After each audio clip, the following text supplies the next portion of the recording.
Bless you. Hello, folks in 114. Today is, we're going to be covering section 8.3. Oh, thrown off there for a moment. Do forgive me, today is Wednesday, March 24th.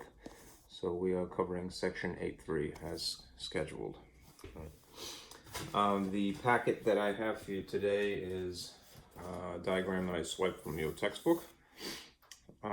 This is a summary of the formulas, basically, that you would need to do section 8.3.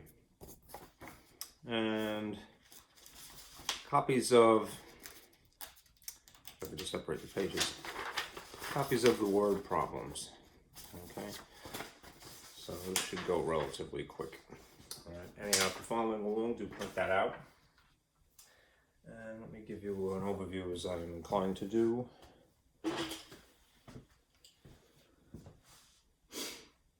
Let's see. All right. Okay.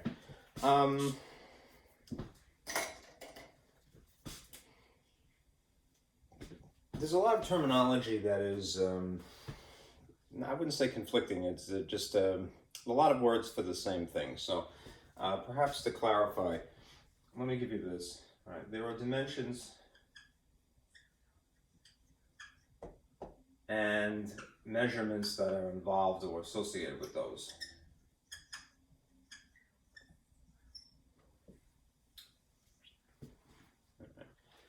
Let me get rid of this in the second space.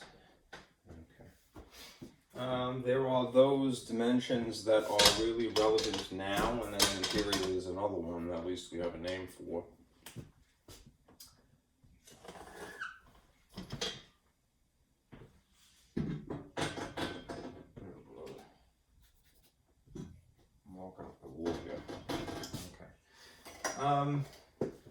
Basically, there are the three spatial dimensions.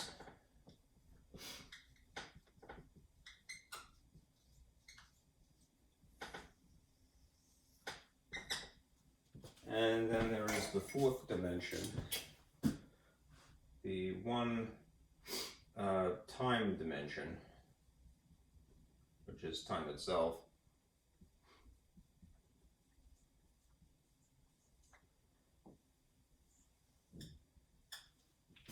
If you're studying geometry exclusively, and we are, that's basically this side of this diagram, right?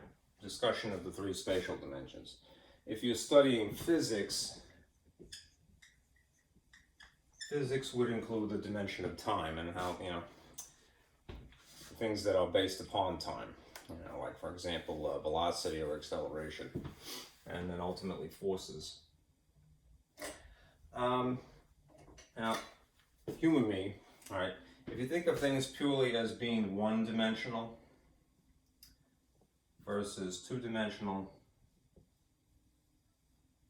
and three-dimensional, what is relevant when you're really just focused on something being one-dimensional would be this concept, right? Distance. In terms of a measurement. Think about distance. When you get into things that are two-dimensional, there's really two things. The more basic type is perimeter, and it is analogous in terms of when you're dealing with circles to circumference. Speaking of time, it's noon now, judging by the church bells. And then there's area.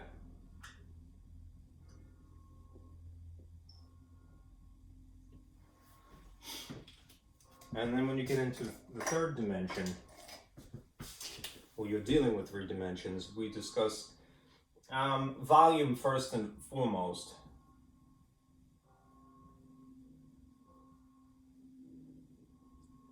But if they might ask you, there's something called surface area.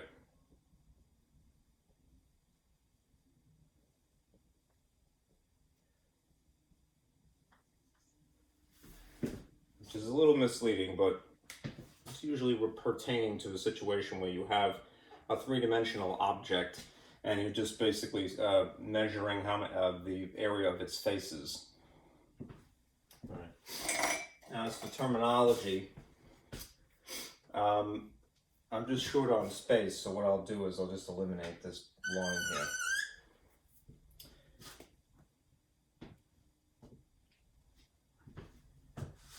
I'll just extend it as that.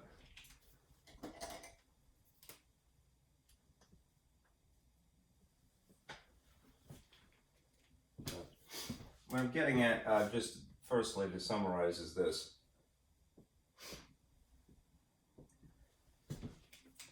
I'll just re-emphasize. Distance is basically a measure along a path, along a length, is usually what we would say. All right, that's distance. Perimeter or circumference is a measure around. So if you're going to associate it with any word, associate it with being around something. Area is a measure of the inside of something. But just bear in mind, it is things that are two-dimensional, really. The inside area, it would be better to refer to it maybe as a region, right? Or plane, right? When you get into a volume is similar to an area, but it's three-dimensional area. So we would say a measure of space, all right, rather than surface. You know? Reserve the word space when you're talking about the inside of a three-dimensional thing, a volume. And then there's surface area, which is usually when you have a three-dimensional object, all right? But, and you are taking advantage of area formulas, but it's area of faces.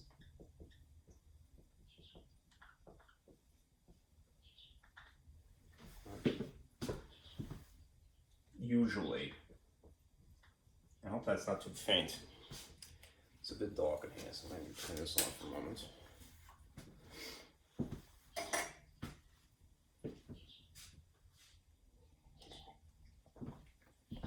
Now, again, let me re-emphasize.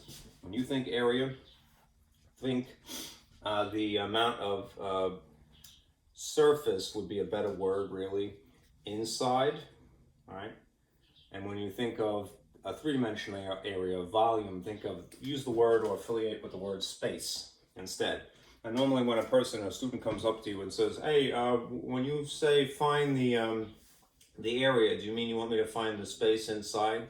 You would go, yeah, because they're speaking in a vernacular, plainer way of speaking. But do make sure that you are precise, all right? The precision is very important in mathematics, right? Really get the kid or the student to reserve the word space for when they're talking about things that are 3D, all right? And generally, surface is more appropriate to say 2D, right? Even when you're talking about a surface area, you're just talking about the faces of something, not the inside of it. All right. Let's see. Especially in terms of volume,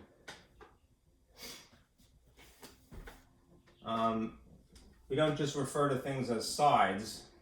You can, and often the abbreviation for that would be S. But if you have three distinct dimensions, that we would give distinct names to those things. So the word side is a generalization. You could use the word length instead, in which case the abbreviation is usually L. Width, just to distinguish it from a length, which is abbreviated by W, and often height, which is H, right? Alternatively, height can also be called depth or thickness.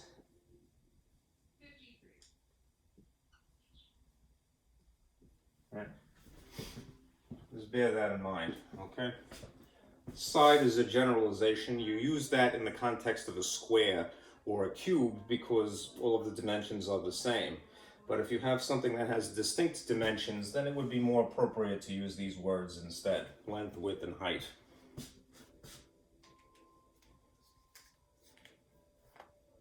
Okay. One last thing before I erase this, right? You can kind of tell what you're dealing with, the one-dimensional situation, a two-dimensional situation, or a three-dimensional situation, just by analyzing the units involved, all right? If what you end up with is just, say, for example, a unit that is first degree, and usually there's no exponent associated with that, they just don't bother to write it. But if the unit is no bigger than 1, then you're dealing with a one-dimensional measurement. If you end up with something that is a unit that is squared, so unit to the power of 2, pardon me, the second power would be better to say that way, or square inches or square feet or square centimeters or what have you. If you see an exponent of 2, you're probably dealing with something that is two-dimensional. That's no coincidence, right? In the case of perimeters, you end up with a unit that is still first dimension because you haven't multiplied, right? But for area, you definitely have a unit that is squared.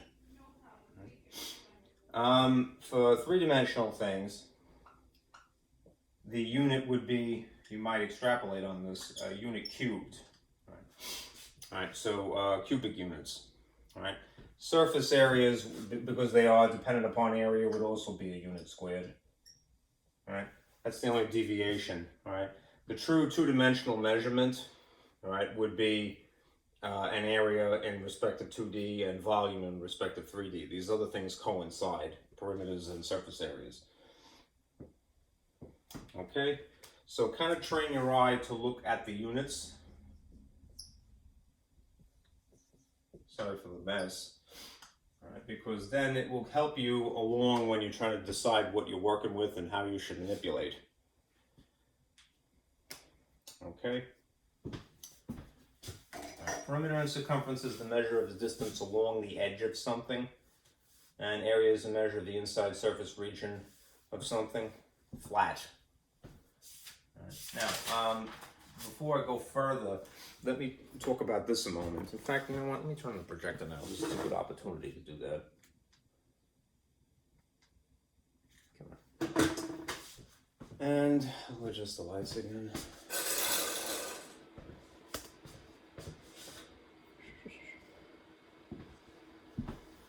I have to move my camera, I think.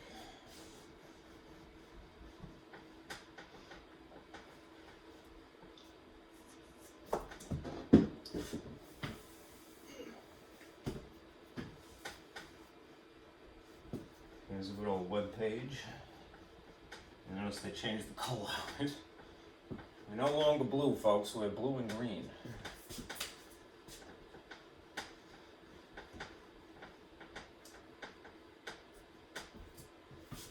Or school colors is what I'm referring to.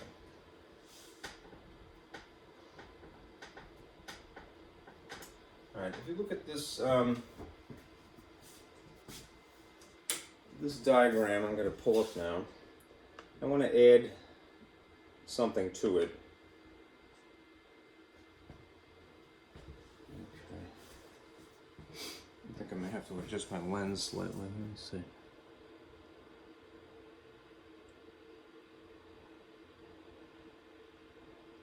That's a little bit better. That's a wee bit sharper.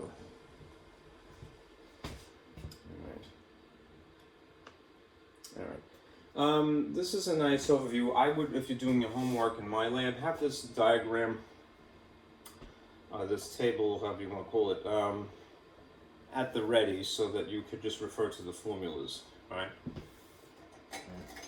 Again, these formulas that you see here, P's and A's, for the most part, perimeters,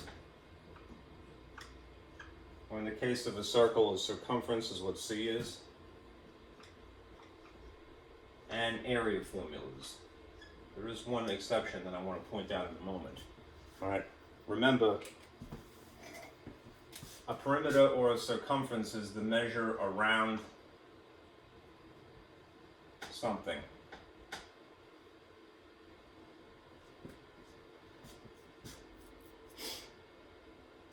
So you might associate that with the word outside, or the edge of a shape. Generally speaking, if it's a perimeter, it's mathematically flat. Right? It's in a plane. It's 2D. Right? When you're talking about an area is, again, a measure of the inside. Try not to say the word space, even though it's another example in English where everybody knows what you mean when you say it. But reserve the word space for 3D things, because this is still 2D. All right? A mathematically flat shape or concept. All right. The word surface or region or shaded area is often used.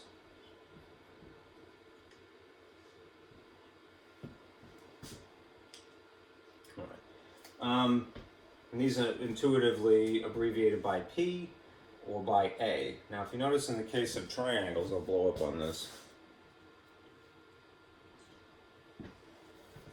The dimensions for perimeter are the dimensions on the outside, all right?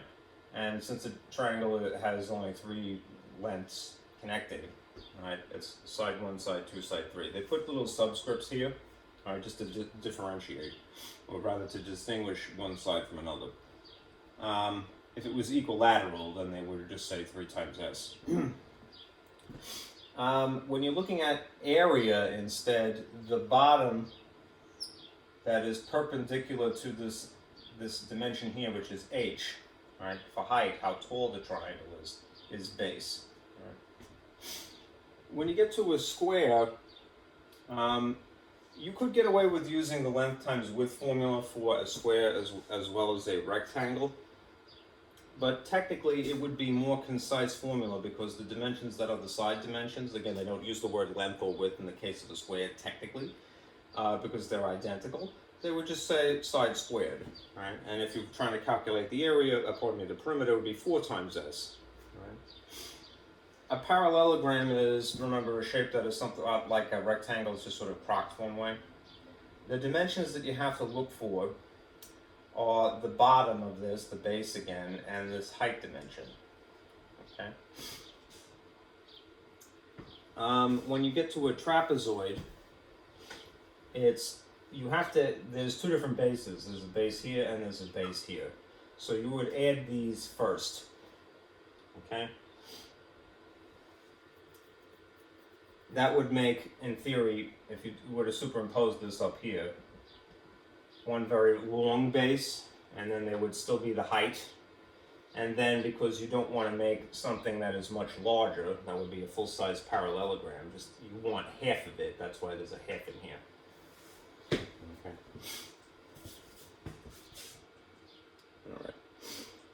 All right. What I really want to emphasize now are these things, because I think they're a little bit trickier when you're doing the calculation. Firstly, there's the Pythagorean Theorem. All right. Pythagorean Theorem is for right triangles only. Right. What is its purpose? To find any one of the 3 side lengths. Now the side lengths are labeled A, B, and C here. Notice that there's this little box in the corner here. Right. Usually, the labeling is exactly like this, A, B, and C. All right. The concept of this particular side is that it is interchangeable with this particular side. Where you see the perpendicular angle here, always look for that to start with. All right. This is referred to generally as a leg of the triangle, and this would be another leg. And because they're the same basic concept, they're both legs, these 2 numbers, whatever they are in the problem, B and A, are interchangeable. The reason that I'm making a point of mentioning this is because there is one thing that is non-negotiable. The thing that is always across from the box is referred to as the hypotenuse. Right? And the hypotenuse is non-negotiable. Right? That is not interchangeable with these other dimensions. It's distinct, it has its own name. All right? It's always across from the box. Right? The hypotenuse is the longest side. Right? Always, no matter what, if you're dealing with a right triangle, the hypotenuse is the longest side. Right? Anyhow, as you see that you have squares to deal with, and you wouldn't have to follow the order of operations. As long as you have the majority of information, 2 out of 3 parts, you can always figure out the third via algebra. Right? I'm going to do an example with you later on that. When it comes to area and circumference of a circle, right? Here's the area formula as it's usually given, pi r squared. Again, the order of operations is very important. You must square the radius before you multiply by pi. And then there are these circumference, very different incarnations of the circumference formula. There's 2 pi r or pi d, which is really what it starts with. Just realize halfway from the center is a radius. All the way across the center is a diameter. You are given often one or the other. And then you have to basically manipulate the formula correctly, right? So if you're using the area formula, for example, and you've been given a diameter, all right, make sure that you divide this in half first. Right? So if it's 10, use the number 5. All right? If it's 4, use the number 2. Right? And then follow the order of operations. One other thing I want to mention to you is this. Try, and this is a little counterintuitive, try to write solutions in terms of pi. And since little kids, what are we taught? That pi is a specific value, right? It isn't wrong to use 3.14 or 22/7 as long as you understand it, is an approximate for pi, right? But pi being an example of an irrational number, you don't really want to do that, and at least until dead last, because what you're doing is you're chopping off the entirety of pi that follows, in this case, the hundredths place in 3.14, right? 22/7 is just remarkably close to pi also. It isn't actually pi. What I mean, trying to write your solutions in terms of pi is, if you had a number like 5 from the other parts of the formula, like squaring or what have you, write the answer as 5 pi, right? And only use your calculator, because it has a higher degree of precision for pi, as a last resort, right? So if you have to add this value to some other values, then you're going to have no choice. You're going to have to round something. But try to do that last, because if you do it last, you won't have intermittent rounding, which is it causes errors. So you want to basically write things like that. Even if it's not immediately satisfying, it will be satisfying eventually. Okay? All right.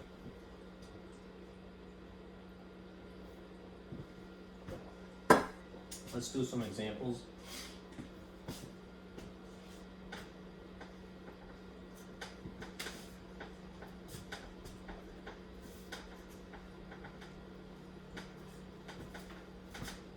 These are all the formulas you would need. There's 7 examples from the book, so I figured that we would go through those. So let's take a look at that now.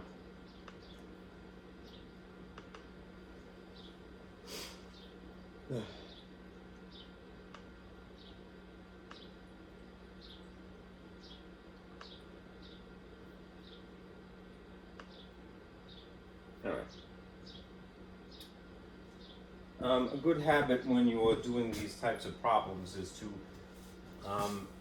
as a strategy for word problems, is draw a picture to summarize. You know that old adage, a picture's worth 1,000 words, right? Well, that is still true, all right?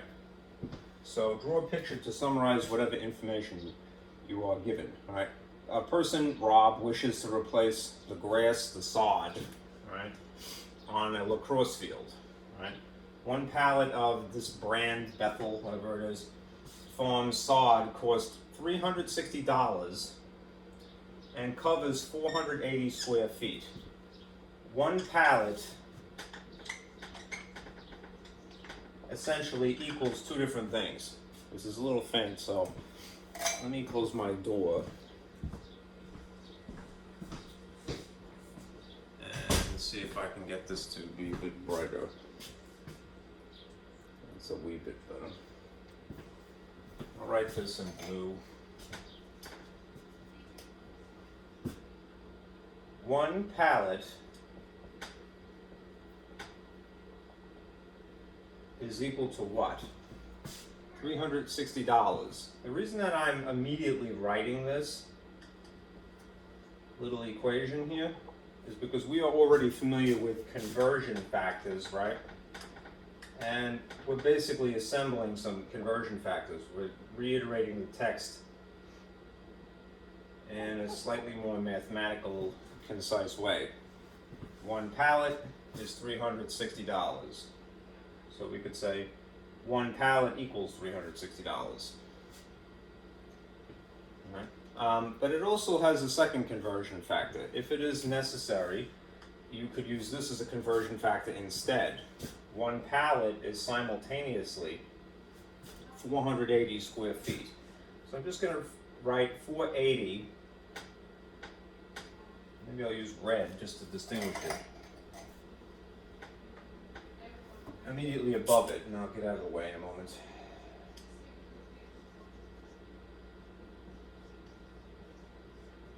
Square feet, I'm going to abbreviate as feet with an exponent of 2, right? We have, therefore, two conversion factors. Right? Anything else is just gravy. Bethel is the name of the sod, or what have you. If the area is to be covered is a rectangle, that's useful. All right, draw a rectangle immediately. That's the badly drawn rectangle, but you get the idea. Try to stencil. La crosse.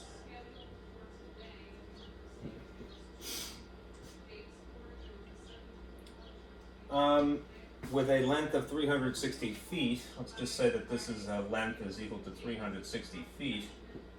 What a coincidence, it happens to be the same number here. And a width of 228 feet, I'm just going to label this somewhat arbitrarily, 280. And the units are feet and feet. You should, you don't have to probably worry about it too much, but you should include the unit as well. Just because sometimes they purposely throw you. They'll throw one unit in inches and another unit in feet, and you have to convert to one type of the other. If that is the area, dimensions, 360 and 280, all right, we'll, in three parts, solve the area, total to be covered, the actual total, how many pallets, all right, and the cost. There's not a lot of space here, so what I'll do is, I'll turn this off and kind of put A, B, C somewhere so that we can answer these questions. All right. So let me turn this off for a moment at least. And I'll turn the light on. And we'll continue.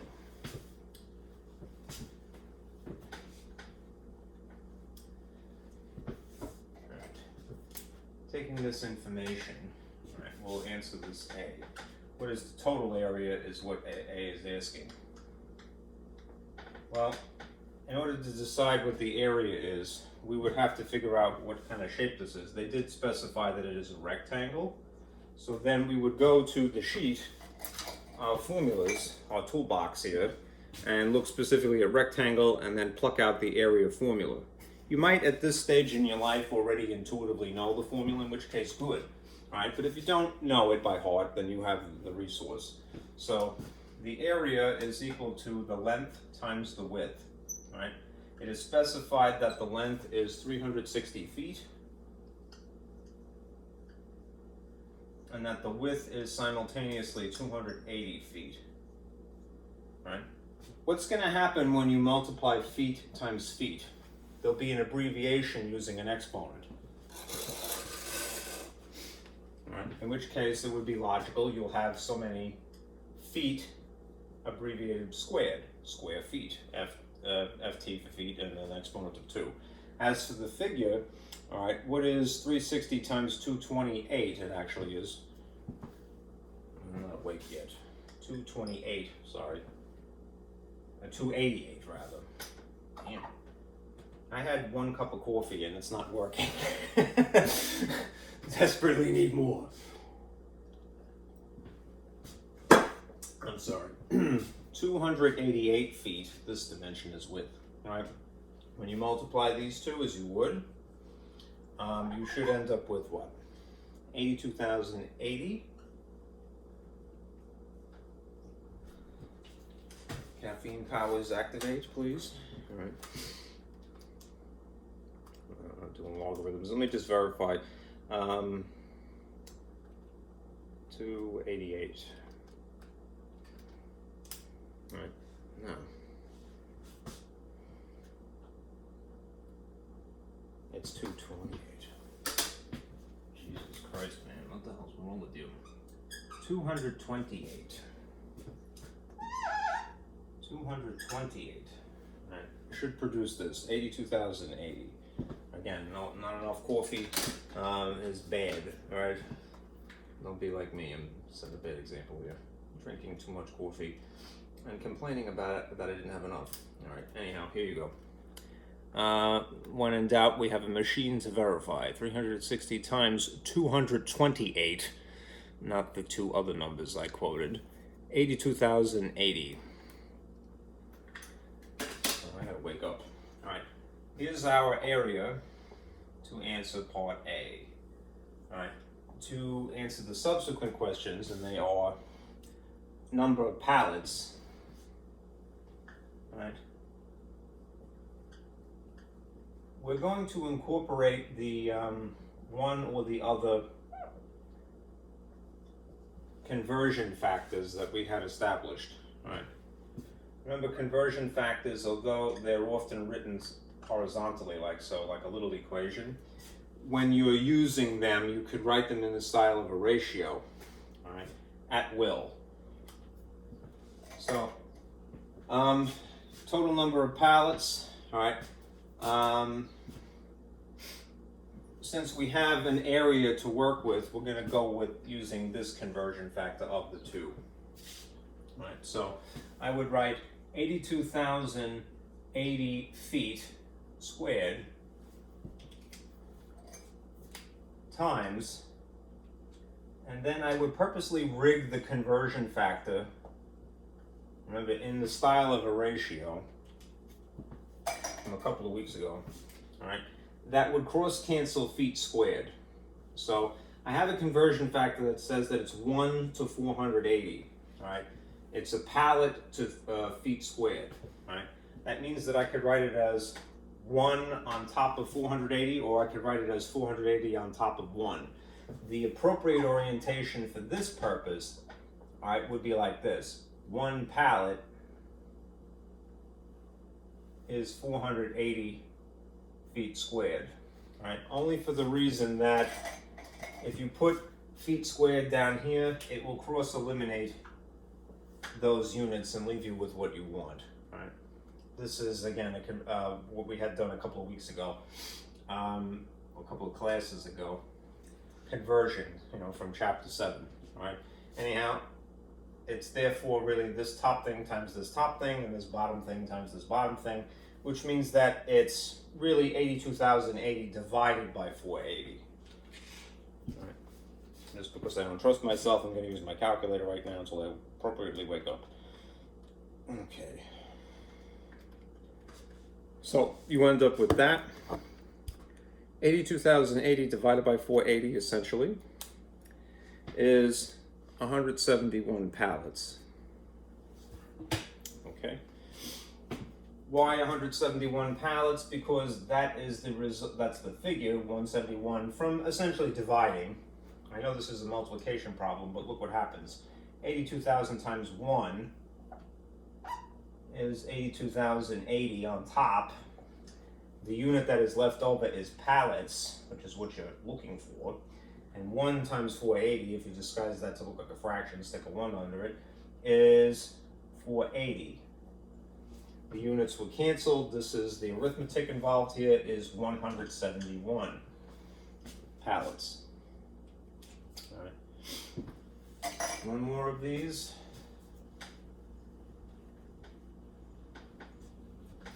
All right. Part C. All right, part C was asking for the cost.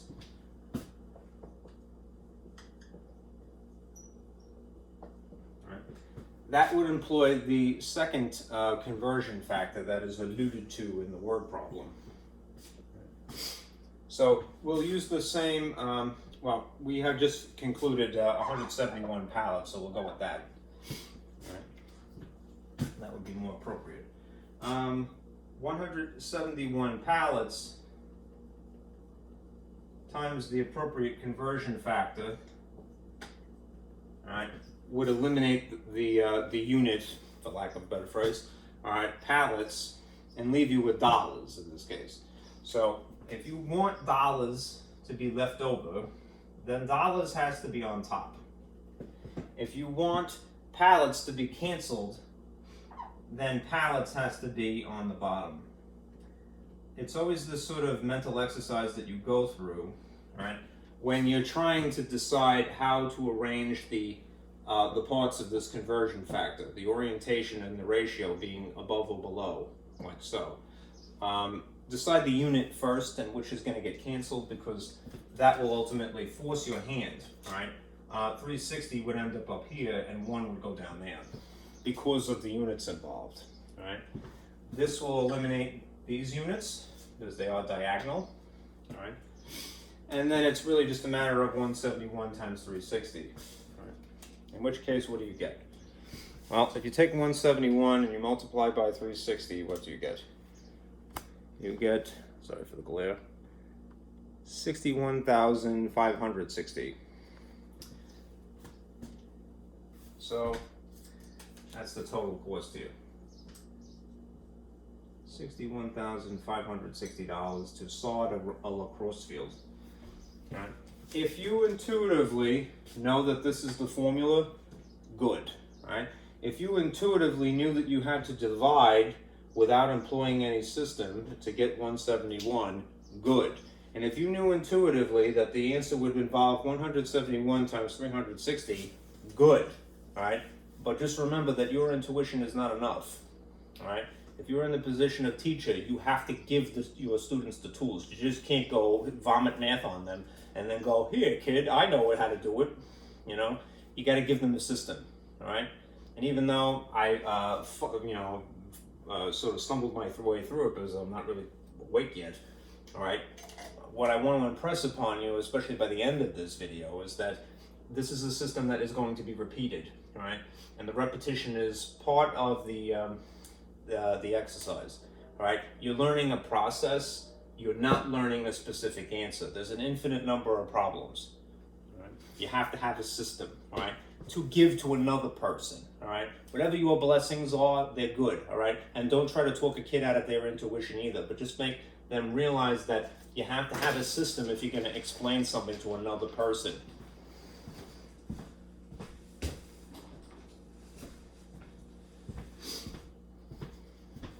Okay, enough speeches. Before I start, I'm going to sip my coffee again.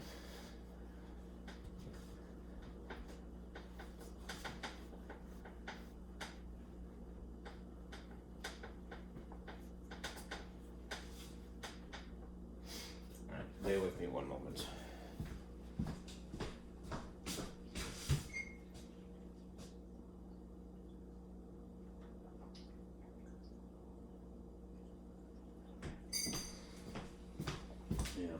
Duncan turbo my foot. Okay, here's a pot of it before it has any effect. All right, put that there. All right, I'm gonna just rather than project the word problem is it doesn't give me a lot of space to write. I'm going to show it to you first. All right, what I stole here, this problem example 2 from your textbook, right? And this is the diagram that is relevant, right? Humor me while I just recite this. The moat surrounding a castle is 18 feet wide, and the wall by the moat of the castle is 24 feet high. See figure 8.32. Right? If an invading army wishes to use a ladder to cross the moat and reach the top of the wall, how long must the ladder be? You're essentially given a diagram that looks like this. This is example 2. Some grass,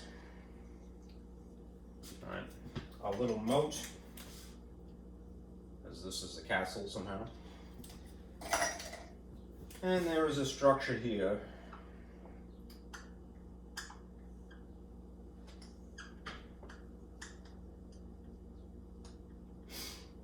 And an invading army, a bunch of dudes with nothing better to do,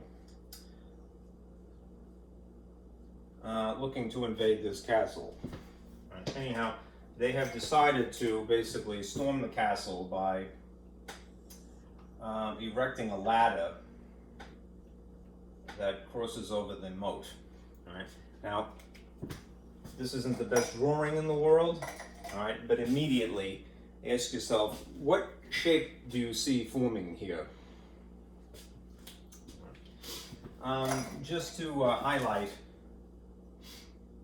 what you should see or note is that there is a triangle-esque looking shape coming into resolution here.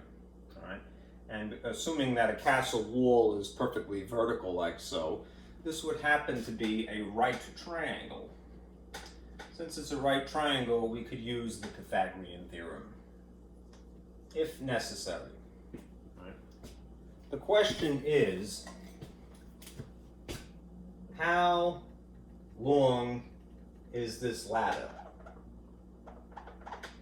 All right.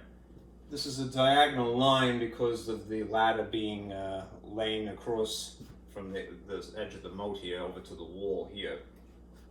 All right. So if I were going to zoom in on that, right, and just simplify the drawing a little bit, you have a right triangle like so. The length of the ladder, at least using the Pythagorean Theorem's basic diagram, would be C in the regular drawing, right? And these other dimensions, the dimension this way and this way, would be a leg, right? Hypotenuse. Remember, legs are the same concept basically. They're around this little 90-degree angle that should be drawn into the picture to certify it's a right triangle. My instinct is to do it this way. I know that in the textbook it actually had it backwards, but you know, up is down in the math world. It's interchangeable. I like to call this A as in altitude, and this B as in base or bottom. All right. The book has it the other way, but it doesn't really matter. Right? The one thing that is non-negotiable is the C value, the hypotenuse. Right? Anyhow, the dimensions that are quoted to you are that from here to here it's 18 feet, and from here to here it's 24 feet. Right. So if you borrow the Pythagorean theorem, which is actually the formula itself, not the drawing, you have this. A squared plus B squared equals C squared. All right? And remember what I said. As long as you have the majority of information, that is to say 2 out of the 3 parts, you could always figure out what the third one is. In this case, there really isn't much that you have to do. You just have to remember that this will require algebra. So therefore, you might employ opposite operations if you have to move anything.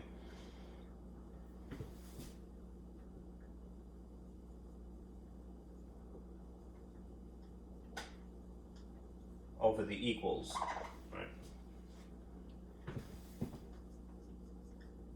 All right, so let's throw in the numbers that we have here, all right? This is again a bottom dimension perpendicular to a height dimension. So I might intuitively put 18 in place of B, right? And therefore 24 in place of A. Right? So I'll put it over here now. If you have 24 squared plus 18 squared equals C squared, right? We could do quite a lot with that immediately, but let's see what you get. All right. If before you played the game of algebra, which is potentially moving something over equals, that's when you perform opposite operations. What you should try to do is perform the basic arithmetic. Right? Remember, squaring something is just an amped up version of multiplication. So if I squared 24, what would I get? You should get 576. Right? And then if you square 18, right, it would be 324. And there's still adding operation in between them. You square before you add in every case.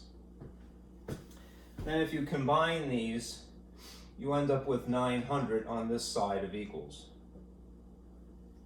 Now, you might say, all right, well done. All right, but just beware. When you're solving an equation, is it ever degree 2? Right, it isn't, right? That is an operation that has to be taken care of, right? From the sort of usual perspective, not that it has to be this way, but just personal preference. Letter on the left side, number on the right side. This is not performing algebra, this is just being anal retentive. When you have C squared, and you want it to get to just the point of being C and not having a degree 2 here, you have to recognize firstly, what is the operation, and how do I remove that? Well, when you perform algebra, you perform opposite operations when you move anything over equals, right? Not moving anything in an obvious way over equals, but we are going to have to get it to a point where it's just C rather than C squared. So, what will we do? We will have to remind ourselves that the opposite of squaring is square root. Right? Just like the opposite of multiplying is dividing and the opposite of adding is subtracting, the opposite of squaring, that is raising something to an exponent of 2, is square root, that sort of glorified form of division. Right? In the same way that exponents is an amped up version, turbocharged version of multiplication, square root or cube root or some other root, right, is a more sophisticated form of division, really. Right? It's just that you don't bother to put a number here and here, right? And you use the sort of check mark symbol rather than the traditional division box. Right? Anyhow, if you decide for the sake of cancellation to put this check mark radical is what it's called symbol over the C squared, right? For essentially this purpose to cancel and leave you with just C, then you're obligated, your hands are tied, you must do the same thing to the opposite side. So opposite operations cancel, and now you're going to take the square root of 900. You could use your calculator, or you could kind of talk yourself through it. All right. 9 times 100 would give you 900, right? Meanwhile, they're both underneath this radical. This would be something called the product rule. You're not really super responsible for this, but you can talk yourself through it. The square root of 9 is just 3. The square root of 100 is 10. What's 3 times 10? It's 30. Right? You can, and once you get to this point, verify with your calculator that is in fact 30. It is, right? If you were very, very precise, and I commend you if you were, and you put the feet unit in it, right? This would be feet squared here, and this would be feet squared here, all right? And then you'd add them, and it would still be feet squared, all right? And then when you take the square root of something squared, it would just produce a regular unit of feet. Right? What's more important right now is just getting comfortable with the manipulation, the algebraic manipulation. So if you're a little dubious about the how the units work out, don't worry so much about it, all right? Worry about it as an afterthought, right? Not intermittently. It all comes out in the wash, right? The Pythagorean theorem is something that it finds lengths, all right? And the length is essentially a one-dimensional measurement. So what you should get is a one-dimensional unit, right? Okay? That will be the end result no matter what. All right.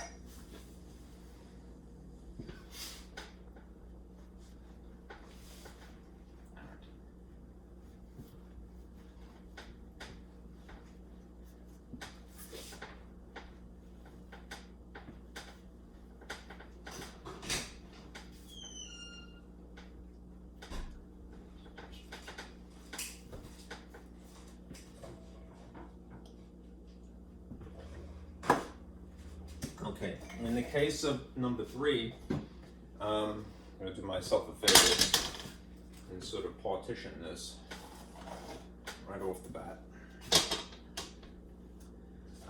You're asked to find what the best deal is.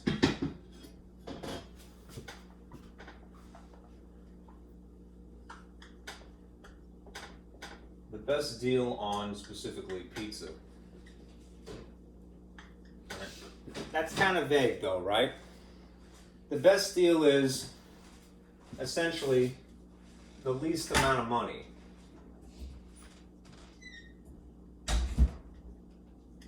Per unit of area, in this case. You end up not getting as much pizza perhaps, but it would be considered the best deal. That's what that means in English. All right, I'm referring to this question down here, comparing pizzas. All right, Victoria wishes to order a large cheese pizza. She can choose among 3 parlors in town, Antonio's, Steve's, and Dorsey's. Antonio's large cheese pizza is a round, 16-inch diameter pizza that sells for $15. Steve is also round, it's 14 inches for $12. And Dorsey's is a Sicilian square, 12-inch by 12-inch pizza that sells for $10. All right, all pizzas are the same thickness, so we don't have to worry about that. We're just concerned with area. To get the most for her money, which pizza parlor should Victoria order from? All right. You're comparing 3 things, so that's why I partitioned this into 3 columns here. So I'm just going to give this the heading of, this is Antonio's conditions. And maybe just for the sake of clarity, different color Steve's.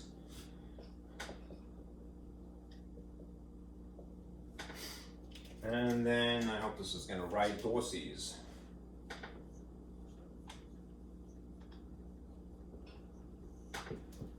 All right, now the descriptions of these are as follows. All right, this is a regular pie. All right. Steve is also regular, and this, although they didn't say it, is a Sicilian pie. All right. Which is actually my favorite, but hey. What is regular? It means that it's a circle in each of these cases. And if it's a Sicilian, in theory, I've seen rectangular Sicilian pies, but the description of it is that it's basically a square. All right, the whole thing, not just the individual pieces. All right, anyhow, if we're trying to figure out the best deal on pizza, that is the least amount of money per unit of area, then we need to figure out the area of these based upon their shape and the description of their diameters and whatever the length and width are. All right. In this case, the diameter is 16 inches. The diameter of Steve's pie was it 14? Yeah. And the square dimensions are 12 by 12. Right. So 12 inches square.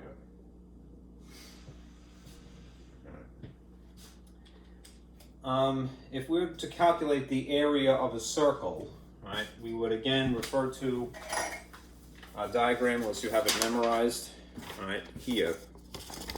The area formula that's given to you is this incarnation of it. Area is equal to pi times the radius squared. All right, when it comes to circumferences, they give you two alternatives. They give you the diameter incarnation of this and the radius incarnation of this, which give them the same result, of course. But not with the area, all right? So we would need to do what? We would need to adapt the information to the formula. Right? If this is the formula,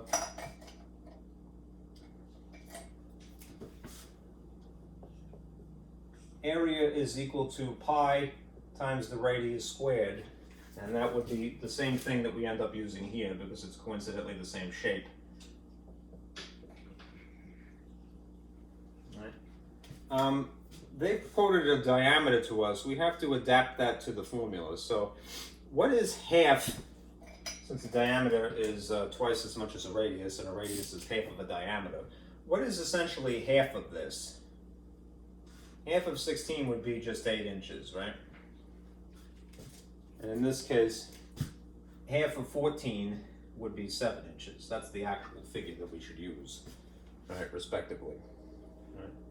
This is going to get into what I was mentioning before. Try to reserve translating pi into a decimal when at the absolute end of your problem, because you don't want to round in between, right? You don't want to cause a round-off error. You want as accurate an answer as possible. When you're dealing with irrational numbers like pi, there's always going to be an issue because it's infinite. All right, but you'll kind of circumvent that until dead last. Somewhat pun intended there. All right.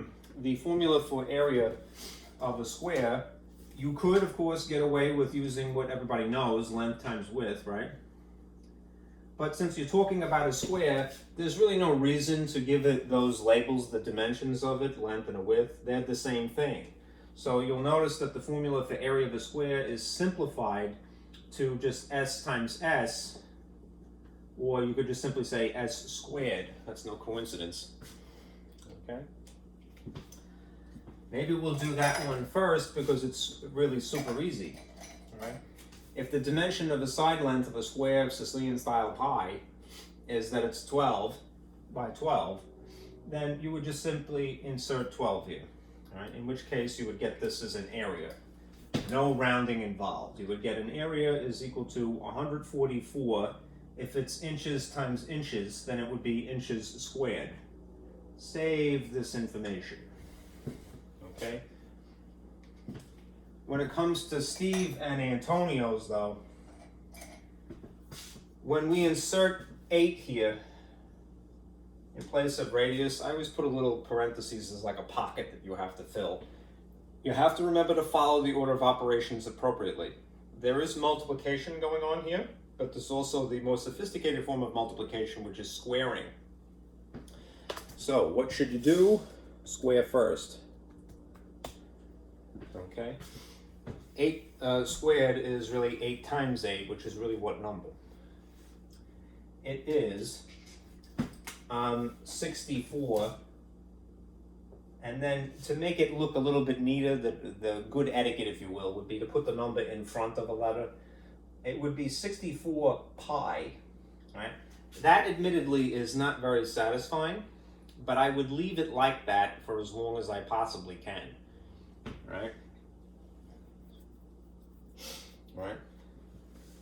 If you want a rough idea of what the area would look like, because it is more satisfying, you would take your calculator, and you'll notice that on your calculator you have a pi button, which gives you a very high degree of precision. All right, and you would hit 64 times pi, like so. It'll give you the decimal equivalent. Just realize that it's going to always be an approximate because, a very high degree, a very precise approximate, but it's still approximate nonetheless. No one had specified in the instructions either, where should you round to? So I try not to round until dead last if I can help it, right? This is, just to give you a vague inkling, about equal to, that's why I'm using the squiggles here, 201 inches squared, okay? That's the area. Okay, So if you would choose to buy an Antonio pizza, you don't care what the cost is, you're going to get quite a lot of pizza by comparison, right? That is only 144 square inches, even though it's a different shape. This is 201, so a significant amount more, right? That doesn't mean it's the best deal, though, right? That's the whole point of the exercise. Now, in this case, if you put 7 in here, again, there's multiplication, but you must follow the order of operations, which dictates that you square first. So 7 squared is 7 times 7, so realistically, what does that mean? It means, if I put it in slightly better etiquette, 49 pi, right? That is admittedly an alien way of writing it, but it is actually exact, right? In upper level math, if you take calculus, and believe me, you can handle it, all right? What you would see is that a lot of times the calculations are left like that. Right? It is not satisfying to us because we are used to having a decimal. Everything, even our calculator, is a decimal, right? But this is actually an exact answer versus problems like this, which are an approximate, somewhat ironically, right? Anyhow, the area in this case, if you wanted the gratifying answer that is a decimal, it would essentially be 49 times pi. So you would end up with something like 154 inches squared. Okay, so buying this guy's pie, you're definitely going to have the most pizza. Buying this guy's pie, right, you're going to have somewhere in between. And Dorsey's, you'll have the smallest pie, right? Still doesn't answer the question of which is the best deal, because the best deal is the least amount of money for per unit of area. So what we have to do now is go a little bit further. I need the space, so I'm just going to erase this. Right here, here, and here. And consider the costs that they are advertising.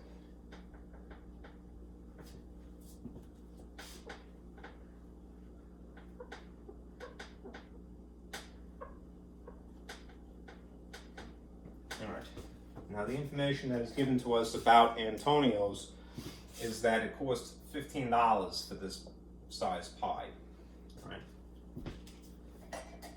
And Steve's is, I believe, 12.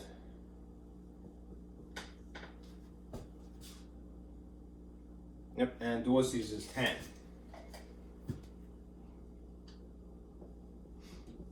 Okay, now what we would have to do to arrive at what is the best deal is figure out what is referred to as the unit cost or the unit price. Well, really would be price per unit. Per unit means that it's just going to be a denominator of 1, essentially. Right? And price is basically involving money, of course. So what you're going to see is basically this is a calculation in 3 cases, 3 iterations. A dollar value above a line, and then basically 1, and then whatever the unit is, it will be inches squared as a denominator.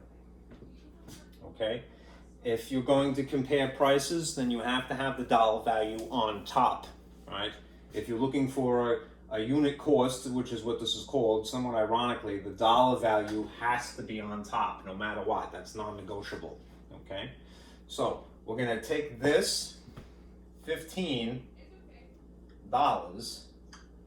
and divide it by, I'm going to use the very precise version of pi here, inches squared, right?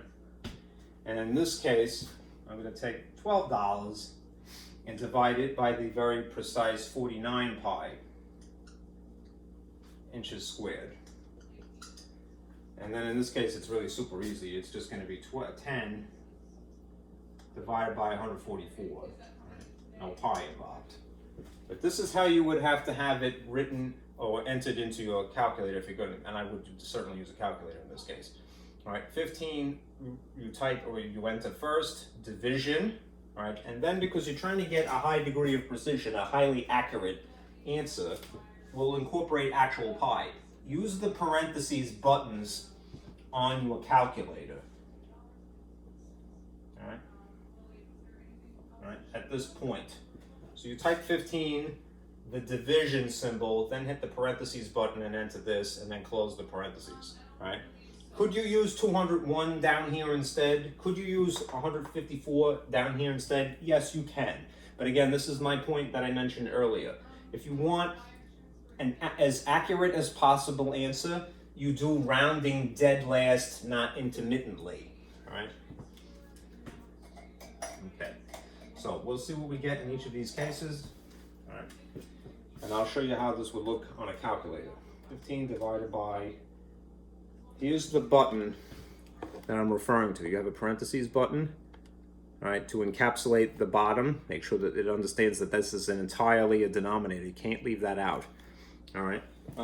64 times pi. All right. What you should see is that.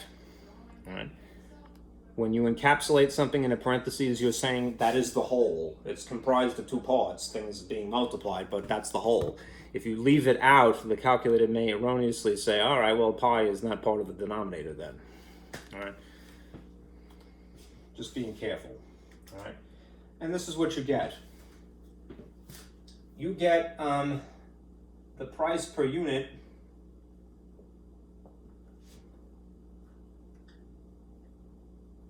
of 0.074, and then there's some decimals after that, right? Decimal places, 60.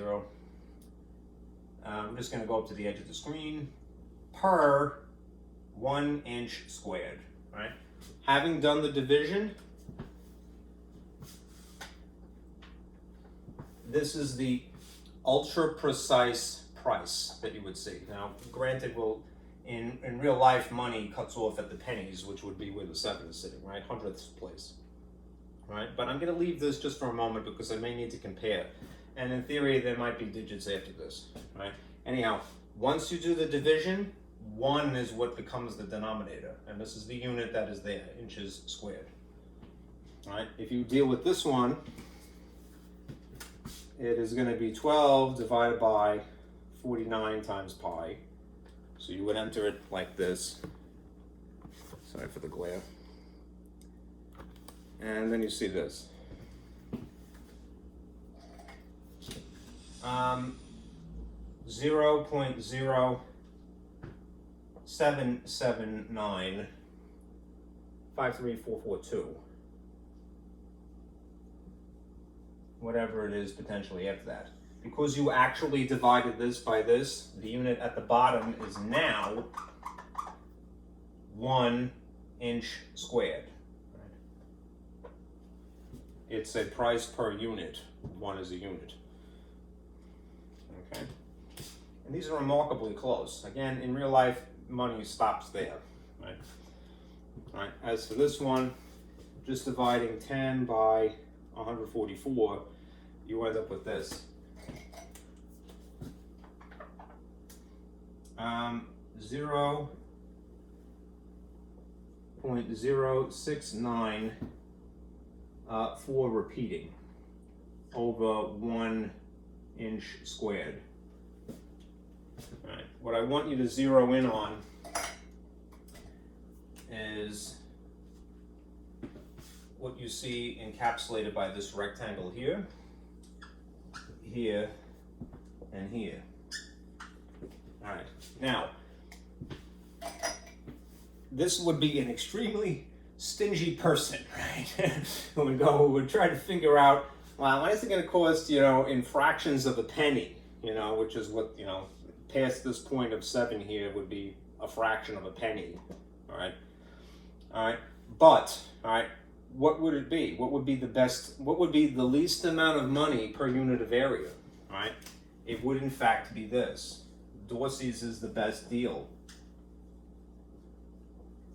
because it is the least amount of money per square inch of pizza, all right? It isn't even 7 cents, all right? It's just shy of 7 cents. This would be just shy of 8 cents, right? And that would be almost exactly 7 cents. So this is about 7 cents. This is about 8 cents. 7.5 if you want to get a fraction of a penny. And this is about 7 cents even, you know, typically. All right. So that is technically the cheapest. In real life, all right, if you're trying to feed people, you know, all right, you might just go with this because this is the most amount of pizza.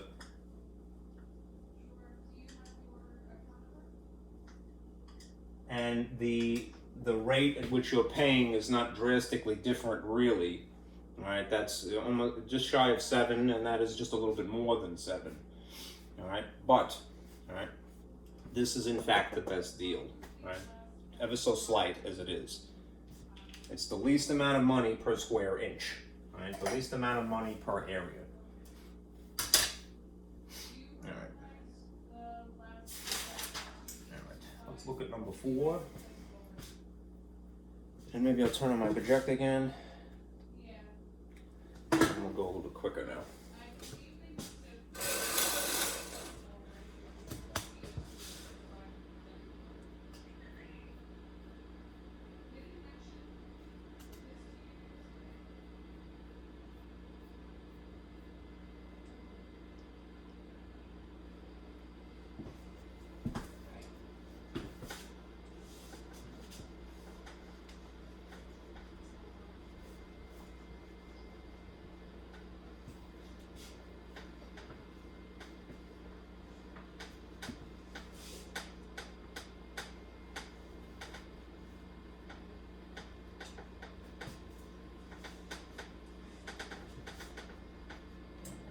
Sip of water, please. All right, let me turn that off because it's a little bit conflicting here. For 4, all right, determine the shaded area.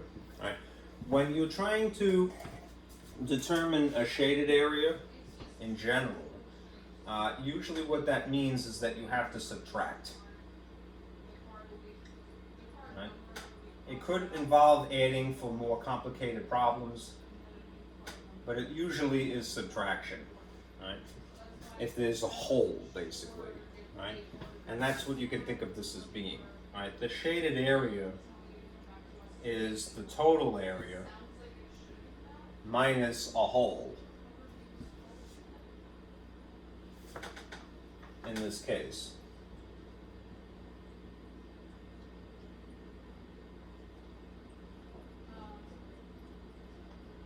In this case, it's a literal hole, and that it is a perfect circle, right?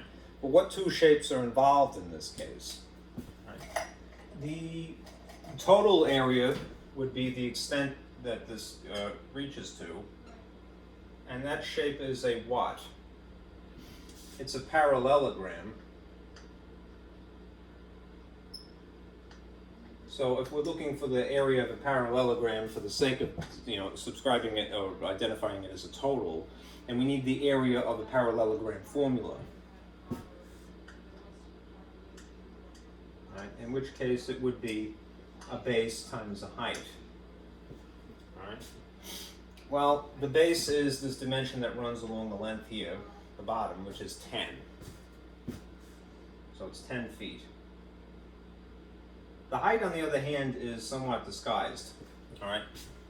In general, the height is in a diagram for a parallelogram is usually given as a dashed line that runs down from this vertex here to perpendicular to this base dimension. Right? This is usually the height. It's not written explicitly, right? But you can figure it out. If you understand that the radius of a circle, which is 2 feet in this case, is half of the circle, if I rotate it this way, that would be 2 feet in this from here to here, at least from the center up, right? If I kept rotating it though, what would it be? Eventually it would be from the center down, and it's still the dimension of 2 feet. So what would that be total? It's the same dimension that is the height, which is 4 feet then. So Area of a parallelogram formula is two things multiplied, it's an area. All right, so it's 10 times 4, which means that it's 40 feet squared. Right? Now, as for the hole itself,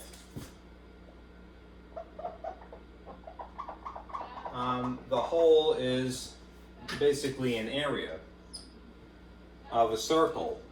So we need to calculate the area of the circle. We've just done that a lot, right? Which is pi times the radius squared. The radius is definitely identified as being 2, or described as 2. So if this is really 2 feet, remember that you have to square it first, right? And there before you multiply, so that would be 4, right? And to conform to good etiquette, what would you do? You'd put the number in first, in the front, the coefficient. So 4 pi, right? Can you use 3.14, whatever you want? Yes, you can, all right? But if we're going to basically subtract 40 minus that, right, I would use my calculator for the sake of a more accurate answer. So you have 40 feet squared minus 4 pi feet squared, as alien as that might seem, right?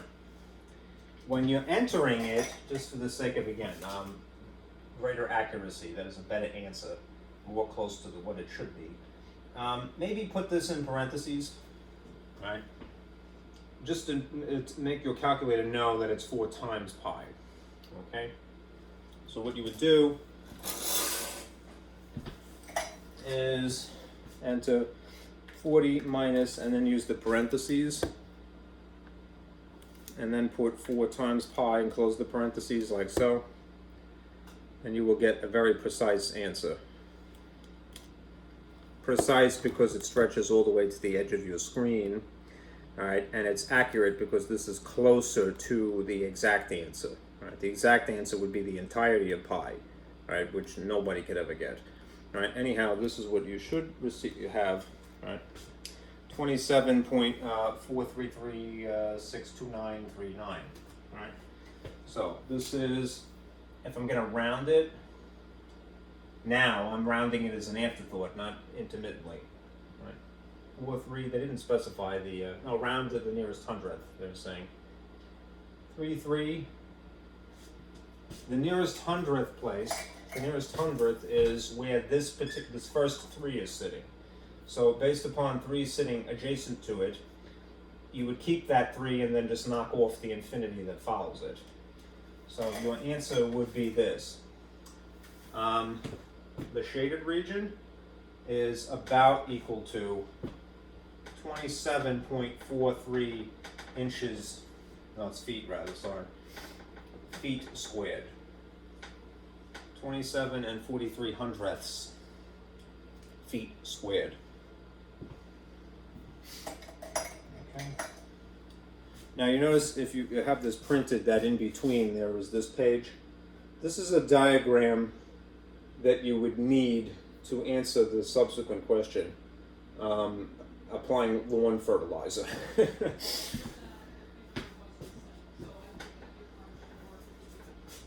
So let me get this out of the way.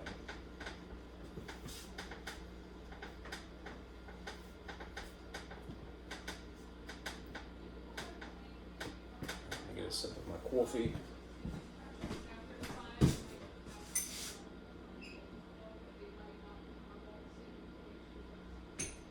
Atley plans to fertilize his lawn.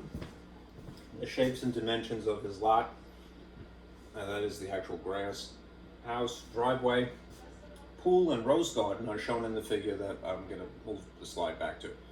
All right.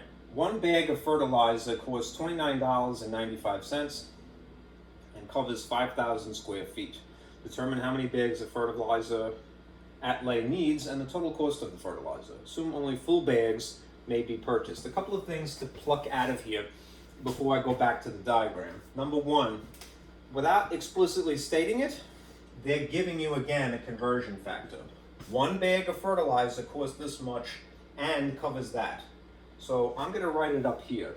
All right, we have some conversion factors. All right, we have one bag is equal to $29.95 at Earl Shive. Okay. And simultaneously, one bag, and I'll put it maybe just underneath it, is also 5,000 square feet. Right. That is taking what is written verbally in English and making it as concise as possible. That is a very good exercise to practice. All right, teach your students to do that. Don't be content with how something is written. It might be written poorly. I don't care if a textbook wrote it. It may be purposely confusing. All right. All right. So this is a more concise, less verbal, more mathematic, more symbolic, more concise, more abbreviated incarnation of the same two conversion factors, right, which we know how to use. All right. Now, the other thing that you want to pluck out of here to remind yourself is that, first of all, they want you to determine how many bags, right? And you have to assume only full bags. What this is meaning is that you have to, perhaps strangely, you have to round up no matter what.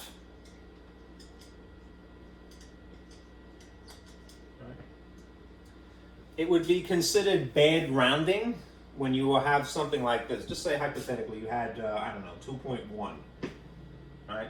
Suppose that you had 2.1 bags, right? If you were going to round this to a whole number, you would say this is about 2, right?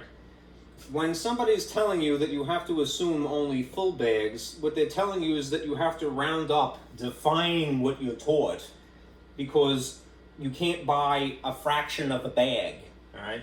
So as weird as it would be, you would round this to 3. You would round up no matter what, just because there's this 1/10 of a bag. All right. No store is going to sell you 1/10 of a bag of fertilizer. All right. I challenge you to go to Home Depot right now, all right, and go, "Hey, I want 1/10 of fertilizer." They'll tell you go screw. All right. So don't do that.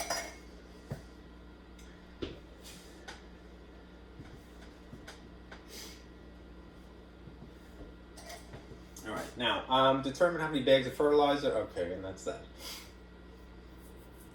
This is going to be a multi-step problem. We have the information we need, and we know that we have to defy the laws of mathematics just to make sure that the profit is correct. All right, so I'm going to go back to this diagram here, which is better than I could draw it. All right, and we will calculate the area that is just the grass, basically. Let's see if I could shrink that. I think it's better like this. Also, okay. All right. Is that visible? Let me see if this light improves things. No, that makes it worse. Okay. Every day versus the glare. How about that? It's all right. I'm sorry. The little debates that I have with myself internally, the inner conflict, is as a result of my poor lighting here. What we really need to do is to zero in on the green. All right, we're going to perform a technique borrowed from the last problem, that if we want the total area, which maybe I should write in green just for the sake of emphasis, all right? Hopefully that's visible. Let me turn around and look. The total area, which is in green, is going to be equal to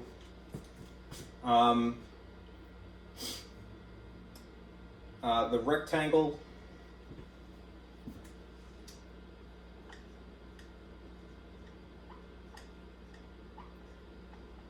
the large rectangle essentially minus the sum of several smaller rectangles and a circle as well in this case. All right.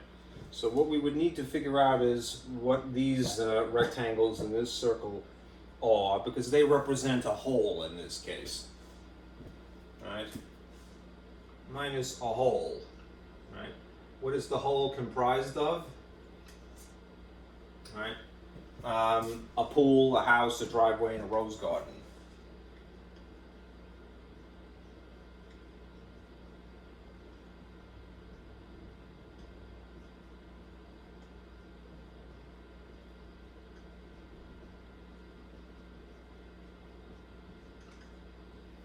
Okay? All the individual parts that form the sum that make up this one very large whole if you amalgamated them. Okay? So let's do the easy thing first. The total area that gets covered in sod is going to be the larger rectangle minus this hole. So let's figure out what the larger rectangle is first. All right? The dimensions that you could see here are that it is 180 feet across this way, and 150 feet down this way. Just making sure that I got my units correct. Yeah, looks like it's all right. Okay. So,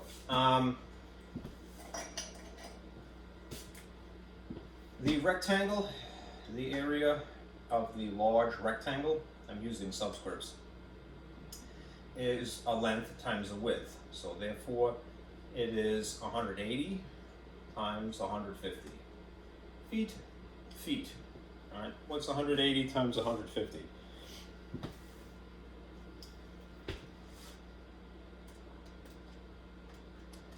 It should be 27,000 even.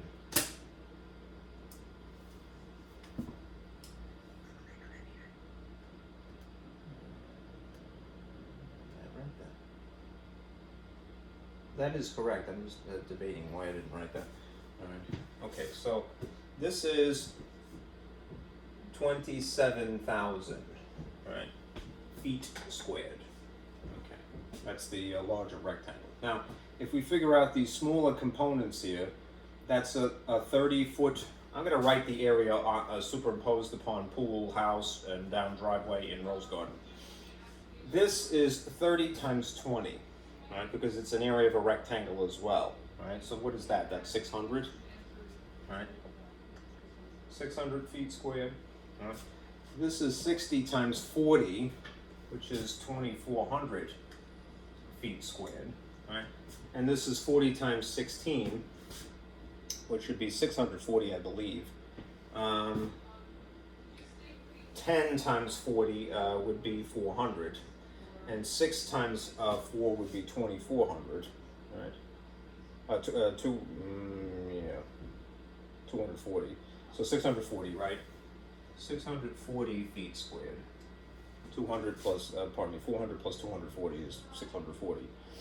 All right. And then there is this, which again, we're looking for an area, but look what the dimension is that they've given you. They didn't give you a radius, they gave you a diameter.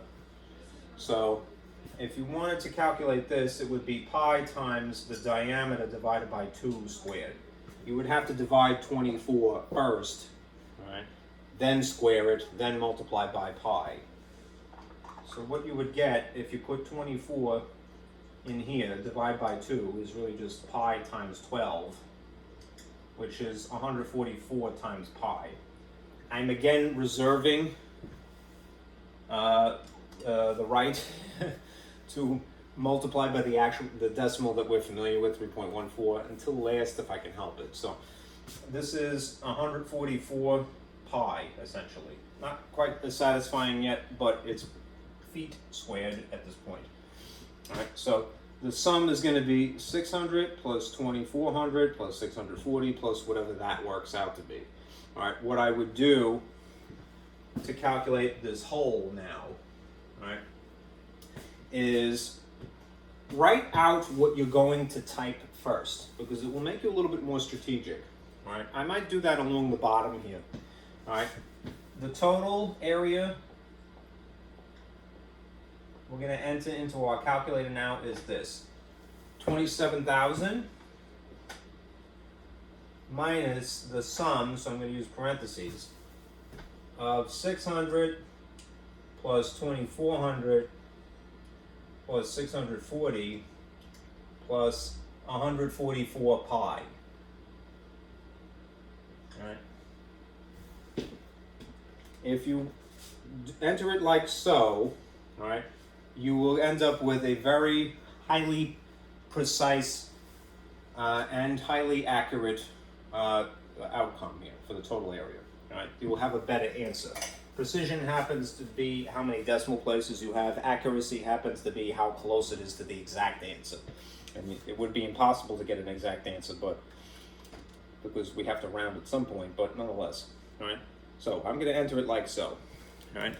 Being anal retentive is a good thing in math world. 27,000 minus parentheses. All right.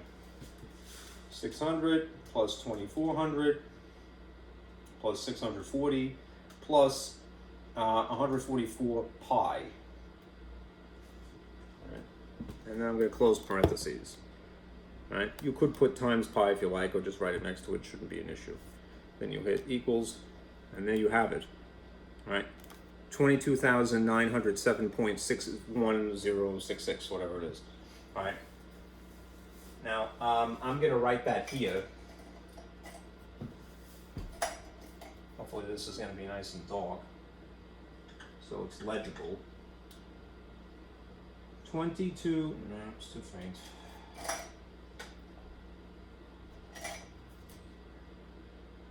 $22,907.61066. Here's the trick to doing this. Leave that on your screen, all right? Don't clear it, all right? This is feet square, right? That is basically just the grass, right? With the rectangular holes and the circular holes taken out of it, right? Now, we are going to employ an appropriate conversion factor at this point. Right? I need to erase a little bit, so I'll do that now.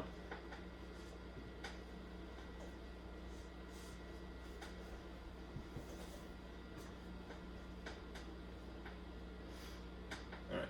The first part of the question. The first part.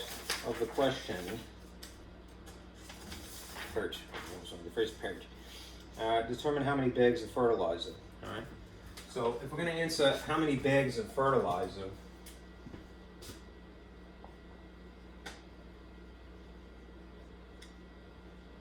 all right, using this figure, which is an area, we would have to opt for this particular conversion factor of the two. Right.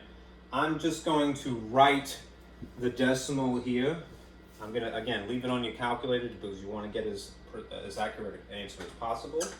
So I'm going to leave this as 22,907.61066. Just leave, that's what's on your screen. All right. Feet squared. All right. And now I'll turn this off because I think it's unfortunately conflicting with your view here.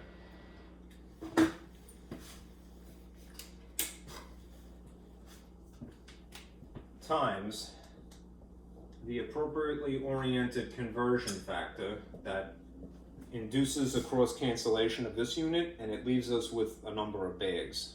So remember, this is what you're given essentially. The conversion factor converts one unit of some sort to another.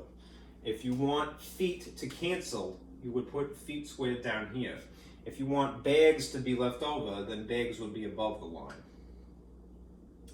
One bag is therefore on top, and 5,000 square feet is underneath. Okay. The way that this would cross cancel, strategically so, feet squared cancels feet squared.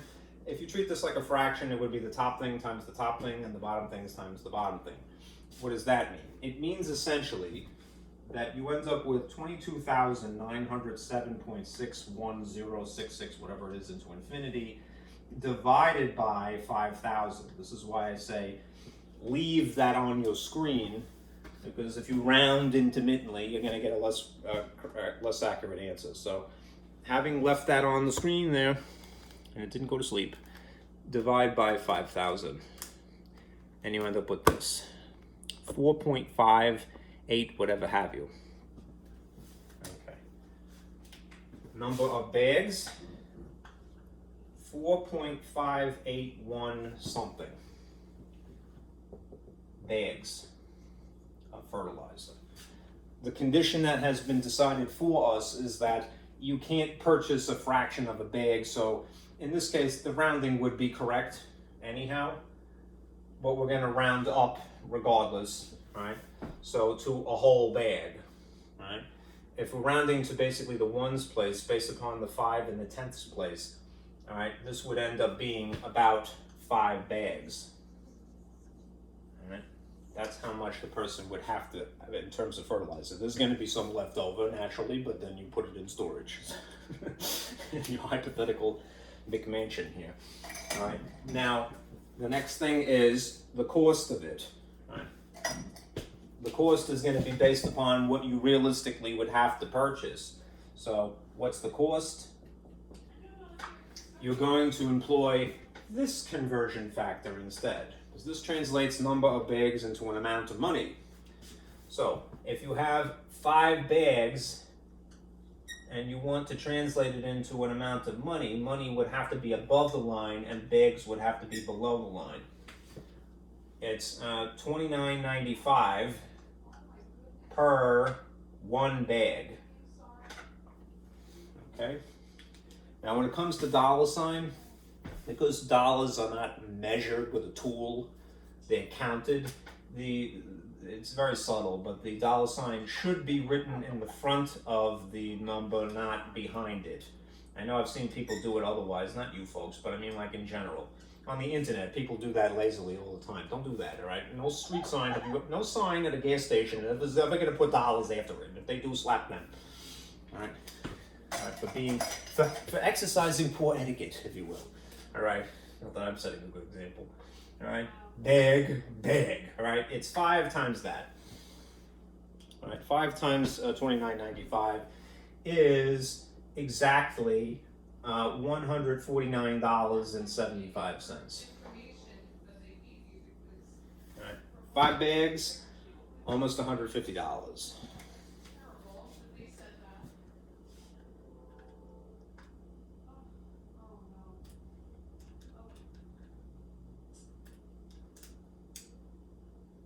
Okay.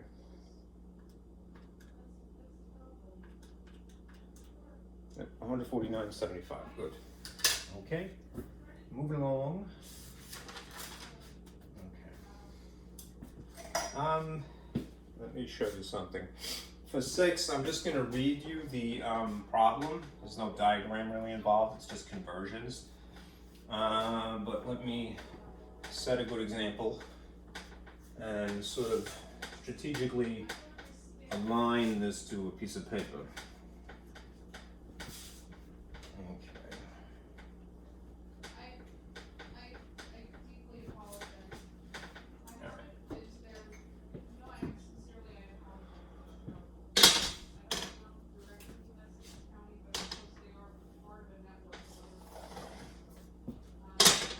So this part 6 is, or question 6, is conversions. So what you'll see here is this.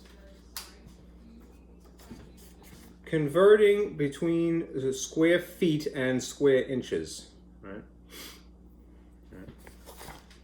So in part A, B, and in C respectively, all right? This is essentially what you were told, right? I'm going to take what is written and sort of make it more concise. Translate it to math speak, if you will, all right? It says convert, and you're going to do that in all 3 cases, all right? 1 square foot is so many square inches. This is a more concise way of writing that question. 1 foot is how many inches squared? Right. For B, it's asking you 37 feet squared is how many square inches, essentially. And for C, 432 inches squared, it's the sort of the backwards orientation here, is so many square feet. All right. I believe this is a more intuitive, slightly more concise way of asking these questions. 1 square foot is how many square inches, 37 square feet is how many square inches, 432 square inches is how many square feet. It's the backwards orientation. So when you're doing a problem like this, to get yourself comfortable, what you might do is draw a little picture. Be very literal. Draw a simple square. Right. Here's a square. Doesn't have to be beautiful. All right. If something is 1 square foot, what is its dimensions automatically? It would be 1 foot this way, and it would be 1 foot this way. Right? Remember, if it's an exponent of 2, that makes it an area. And this is still an area. Right? But this is what the dimensions individually would have to be. First of all, a square has 4 equal sides by definition. And then because it happens to be just 1, it would have to be 1 times 1, because that's the area formula, right? Length times width, or you could say area is equal to side squared. Okay? Translate the individual parts, all right?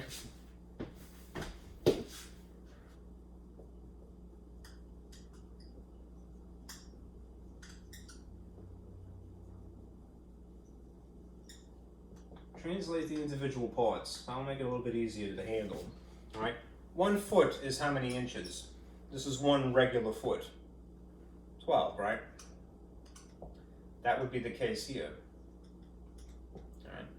So if the question is not asking what is it in degree 1, but what would it be in degree 2, that's asking you to actually multiply. It's implying, again, an area. So what is 12 times 12 instead of 1 times 1? It would be 144 inches squared. This is a conversion factor, right? That's a smoke alarm. A conversion, oh brother, what's going on here now?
Mal?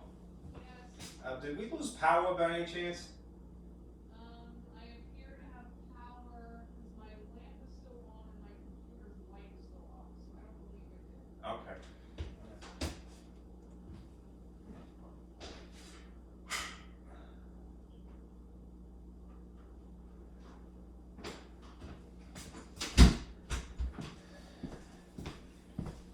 Sorry about that. I have to make sure you're not burning down the house, right? Wasn't me. Anyhow, what was I saying? This question sets us up for a conversion factor of 1 to 144. So when you answer this question, if you have 37 square feet, how many square inches would that be? You can employ this thing that you've just contrived. All right, just remember, you're going to orient it in the style of a ratio rather than as an equation. So if I do that here, this is what's given, 37 feet squared, and we're going to rig it to cross cancel. If I want feet squared to go away, to be eliminated, then I'm going to put it below the line. And if inches is what I want, I'm going to put that above the line. Deciding the units first, their proper orientation in respect of each other, will then force where the numbers 1 and 144 go. Right? And since 1 is a denominator, it's really just 37 times 144. Right? In which case, what do you get? You should get 5,328 inches squared, I believe. And I'll just verify now. 37, I'll turn it on first. Yeah, 5,328, very good. All right. What is asked of you in this instance is the question more or less backwards. From the perspective of inches squared, how many feet squared would that be? Right? Still rig it that way that we've been doing. Right? This is the system. Right? If you have an intuition, again, that's a blessing, and I would not, ever dissuade someone from having it. But right, beware. If your job as a teacher is to explain this to children, you have to have a consistent way of explaining it. Right? They may not have the intuition that you have. Right? But they are no less capable. Anyhow, inches is what you're given. Inches is what you want to eliminate. So you will purposely put it down here below the line. And then feet is what you want. You will write that above the line.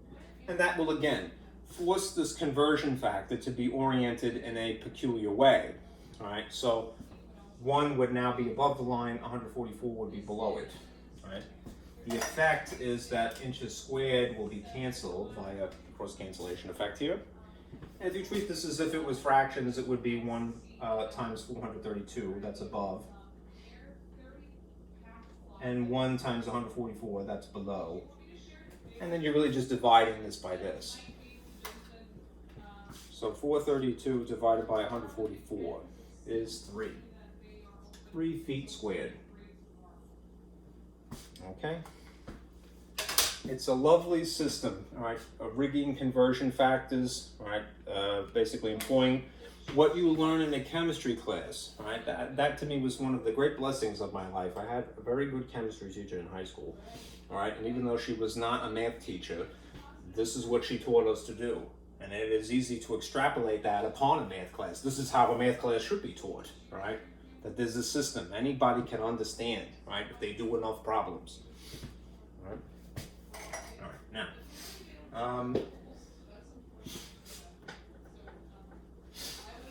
moving on, one more problem and then we're done. What is that? Geez, I hope the house is not burning and I'm sitting here like Ivan Pavlov, Next time there's revolution, get up earlier. Pardon me one moment.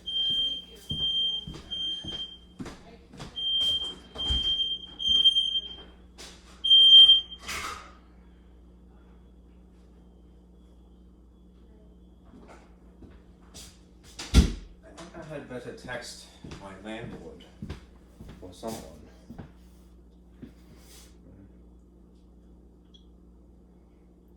Sorry. Let's see. Those kind of people need prayers. Clearly they got something else going on. My neighbor. Let's see. And you're just an innocent person trying to do something. I just.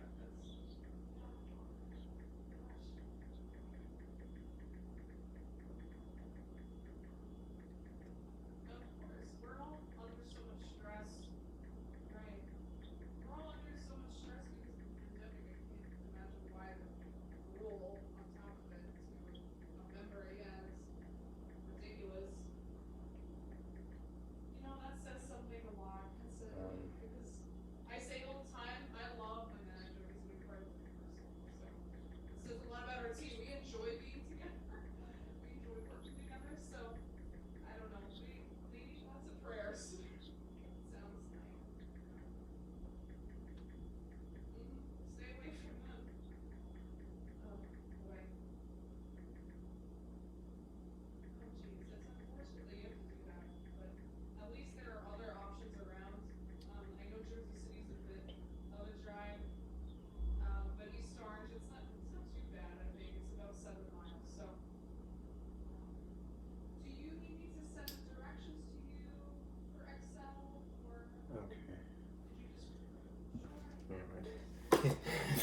if you see, you know, flame suddenly, and I'll be like a little dog, right? You know, like, this is fine, you know, everything is fine. I'm totally happy with what's transpiring right now. Then this video will likely not be uploaded today.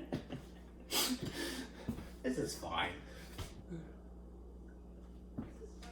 One more problem, I swear. Alright, that's it, and we're done. And then I can, you know, put out the fire with my foot and my hands and whatever else. Alright, okay. I like this question, so I like this name. Alright. It says, example 7. Rebecca, alright, wishes to purchase marble flooring for her rectangular office floor, which measures 27 feet by 23 feet. The cost of the flooring, including installation, is $144 per square yard. 2 parts. A, determine the area of Rebecca's floor in square yards, even though the unit is in feet. All right, and determine the cost of the flooring for Rebecca's office. So, this is 2 parts. Part A and Part B. So here's A, and here's B. This is example 7, the last one. What we are given is that this is a person's office. So I'm going to draw a picture firstly. All right, Rebecca's office. All right, is a rectangle, right? A badly drawn rectangle. And it's 27 feet. This is not in proportion, unfortunately, by 23 feet. Nonetheless, even if you don't feel like me, like, you know, obviously this is a very badly drawn picture, do try to, all right? And do encourage your students to draw a picture to illustrate, because again, a picture is worth 1,000 words. Even a badly drawn picture is worth 1,000 words. It summarizes the information, perhaps in a more intuitive way, all right? And when a person goes through the mental processes of basically illustrating something, it shows that they're thinking deeply about what they're doing, right? That's what you want. You want a student to basically not just, you know, gloss over whatever it is that they're, you know, they're told, you know, or what they're reading. Right? You want them to think deeply about it. Anyhow, the first question is, what is the area? And they want it in square yards. And then the second question is, what is the cost? All right, based upon the conversion factor quoted to us. Now, what is this? Let's see. Okay. Let's see. Okay. Okay.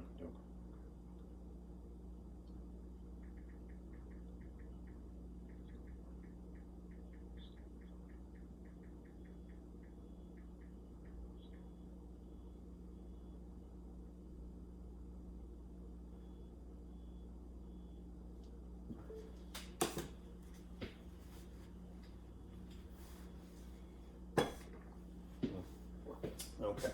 Now, the question is, we want the area in square yards, but look what we're given, feet. Right? So we can calculate the area first, right off the bat, right?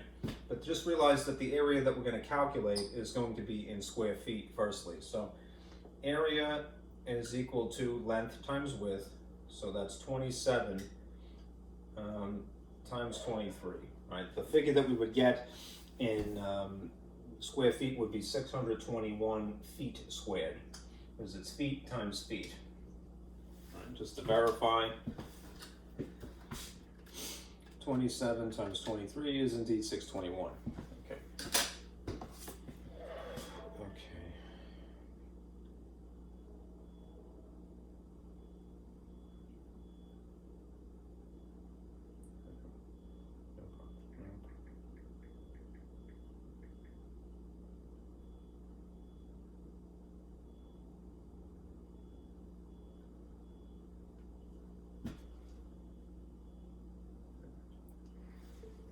Weather is telling me that. Okay. Just as before, we're going to have to establish a conversion factor. I need a little bit of space, so I'm going to do that here. All right. remember, if we're talking about 1 square yard, what would that be? Well, it would be literally a square. And the dimensions would be 1 yard this way and 1 yard this way. Right? Now, if you live in the United States, you probably intuitively know 1 yard is exactly how many feet. Right? If you don't know, I would just suggest look at the inside of a marble notebook. There are conversion tables, or you could Google it, of course. Anyhow, 1 yard is 3 feet. Right, we're still using the imperial system here. Right. So, if this is an area and it is implied by the fact that we're talking about a square, all right, then instead of it being 1 times 1, which would just be 1, it would realistically be 3 times 3, right? Which means that our conversion of 1 yard squared is really 9 feet squared. Okay, there's our conversion factor. So we're going to take this figure, 621 feet squared, and multiply it by the appropriately oriented conversion factor that we've just reasoned through here. So if you want feet to basically disappear, right, then feet squared would have to be down here for the sake of cancellation effect. Right? And yard squared, 1 square yard, would have to be up here. That will, once you have established where the units go, force your hand. It will make you put the 1 in the appropriate place and the 9 in the appropriate place. All right. This will cancel this and this. All right. And then if you treat it like fractions, it would be this times 1 is 621. And this times this would be 9. So it's realistically 621 divided by 9, which if you do divide would give you 69. Right? So what is the area in square yards? It would be 69 square yards. Right? Why go through all of this trouble? Because then in order to determine the cost, the conversion factor that you're given for cost is this. It's $144. It's $114 per square yard. Here is to simulate what you would see in text. All right, $114 per square yard. Translate that into a similar conversion factor. If you want, right, I need the space, so I'm just going to erase this.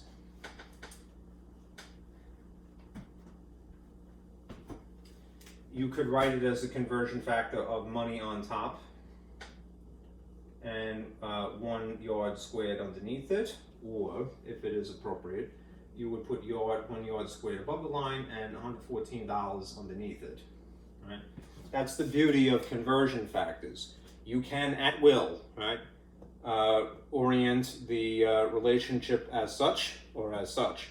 Right? Depends on what you're looking for. Whatever you want to end with, that is the unit that you put above the line. So if we take our 69 yards squared, right, and we want to cancel yards, we're going to put yards squared down here. If we want money to answer the question, of course, we put dollars above 1. So that would force 114 above and 1 below. Right? The result is yard squared cancels yard squared, and this is really 69 times 114. Right? So times 114 will give you 7866. All right. Yeah.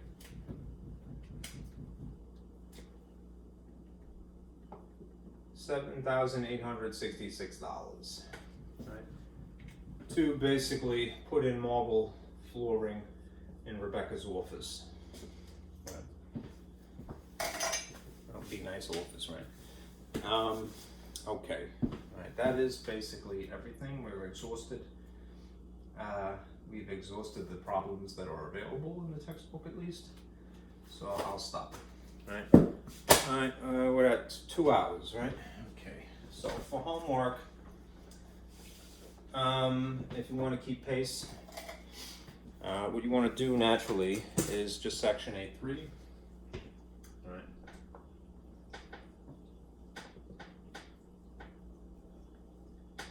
Section A3 in my lab.